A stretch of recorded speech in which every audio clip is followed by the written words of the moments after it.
Bismillahirrahmanirrahim. Assalamualaikum warahmatullahi wabarakatuh.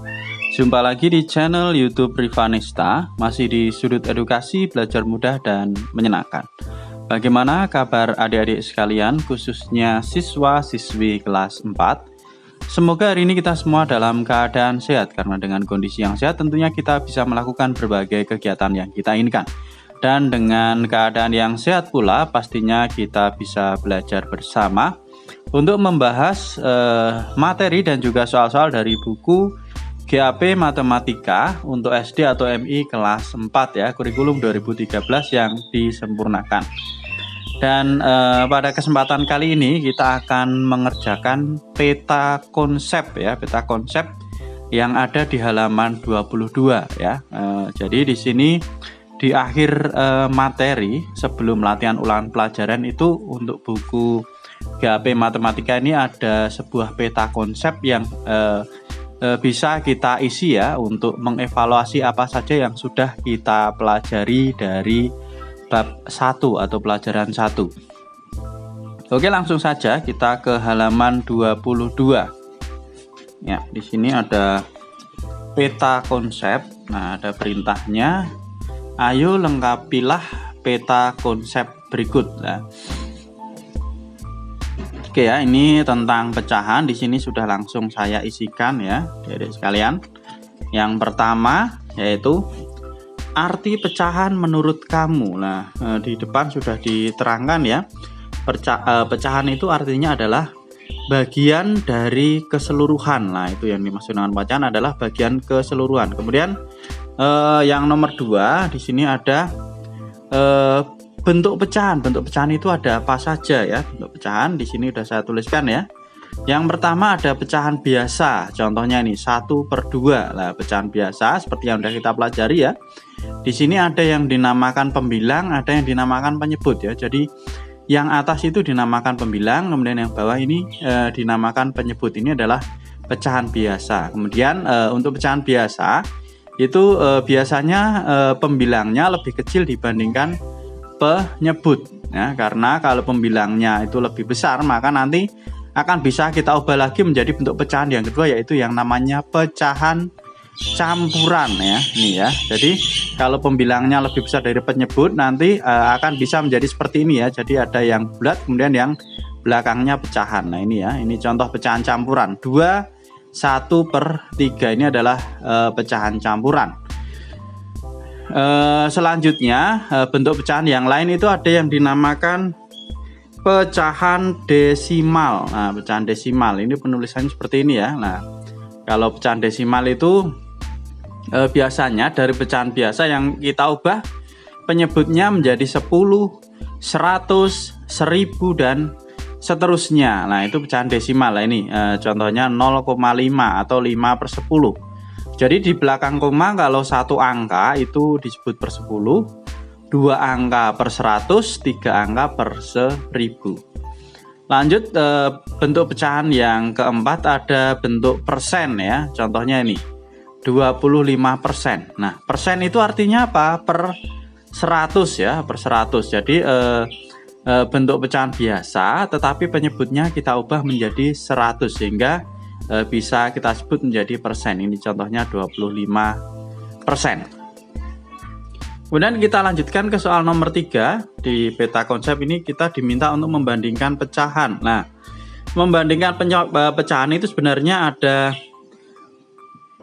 dengan menggunakan gambar.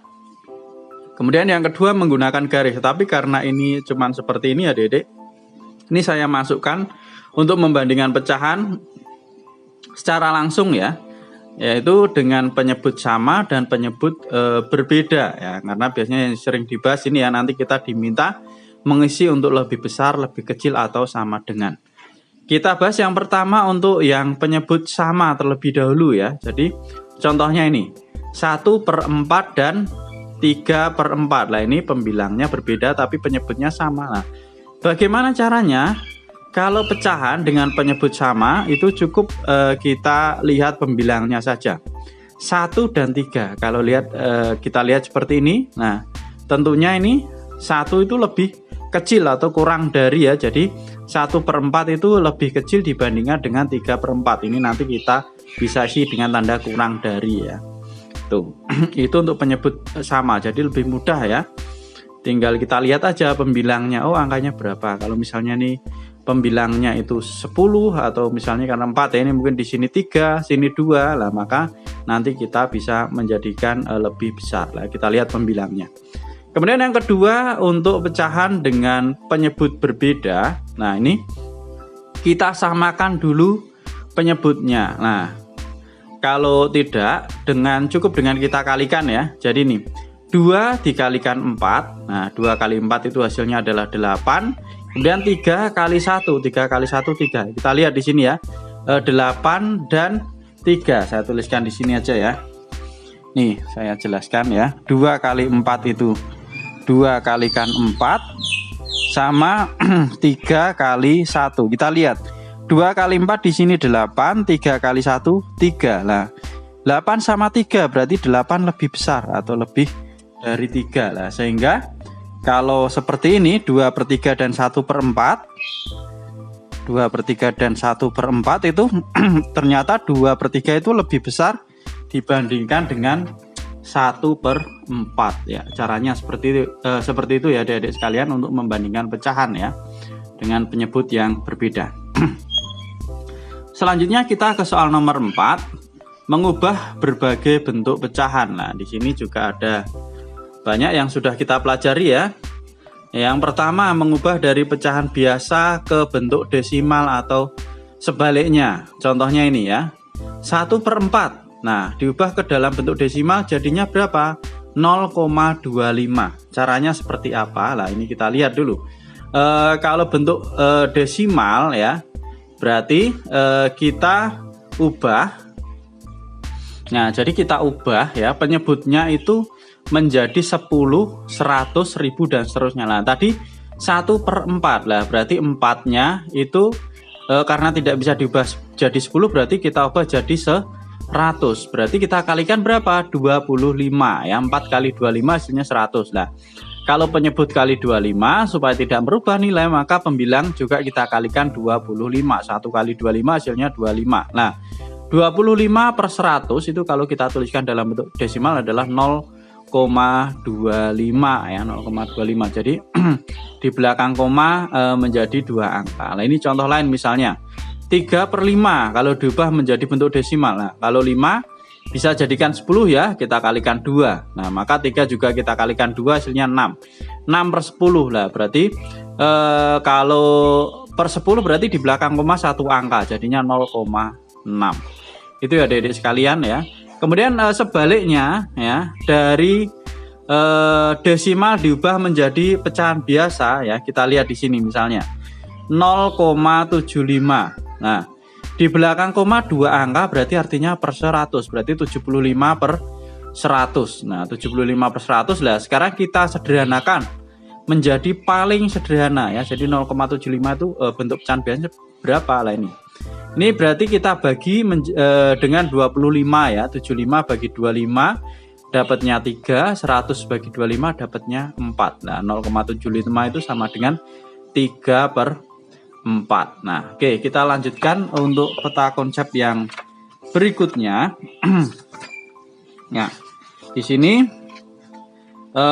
yang kedua adalah mengubah dari pecahan biasa ke persen dan sebaliknya. Contohnya ini 1/4 itu sama dengan 25%. Nah, caranya seperti apa? Nah, kita ubah ya caranya. Kita lihat di sini ya. Dari pecahan biasa ke bentuk persen. Nah, ini di sini contohnya misalnya ada 1/2 atau 3/4 lah, karena yang per 4 ya tadi.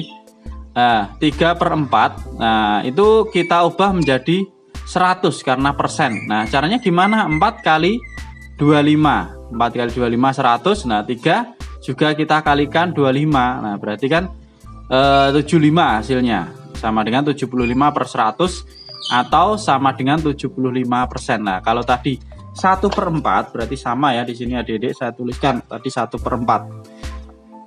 1/4 berarti sama dengan, nah ini kita kalikan 25. 4 kali 25, 1 juga kita kalikan 25. Hasilnya 25/100 atau sama dengan 25%. Ini ya, adik-adik sekalian, caranya yang saya tuliskan ini. Ya, 25%. Nah, seperti itu ya. Kemudian kalau mengubah sebaliknya, mengubah dari persen ke pecahan biasa, bisa dilihat ya, 25% sama dengan 25/100. Nah, kita sederhanakan sampai paling kecil. Nah, kita bagi 25 ya. 25 bagi 25 1, 100 bagi 25 4. Lah, 25% sama dengan 1/4. Nah, itu adik-adik sekalian ya. Sekarang yang terakhir, yang nomor 5 ini, arti pecahan senilai. Adalah pecahan yang ditulis dalam bentuk berbeda tetapi bernilai sama. Contohnya ini, 1/4 itu sama dengan 2/8. Dapatnya dari mana? Ini kita kalikan dengan 2/2 ya, karena 2/2 itu sama dengan 1 ya, maka tidak akan mengubah nilainya. Atas kali 2, bawah kali 2. 1 kali 2, 2. 4 kalikan 2, 8. Jadi 1/4 itu senilai dengan 2/8. Misalnya mau dibuat senilai lagi 1/4, kita kalikan dengan 3 ya, 1/4. Nah, kita kalikan 3/3. Nah, ini kan tidak merubah nilai ya adik-adik sekalian. 1 kali 3, 3. 4 kali 3, 12. Nah, 1/4 itu juga senilai dengan 3/12. Nah, itu ya adik-adik sekalian, untuk peta konsep halaman 22 sudah kita bahas semua ya. Terima kasih sudah meluangkan waktu untuk belajar bersama. Mohon maaf apabila ada kekurangan. Silahkan pertanyaan atau saran bisa dituliskan di kolom komentar untuk kita diskusikan bersama-sama. Dan yang masih ketinggalan bahasan sebelumnya bisa dilihat di playlist GAP Matematika kelas 4. Saya rasa cukup sekian dan saya akhiri. Assalamualaikum warahmatullahi wabarakatuh.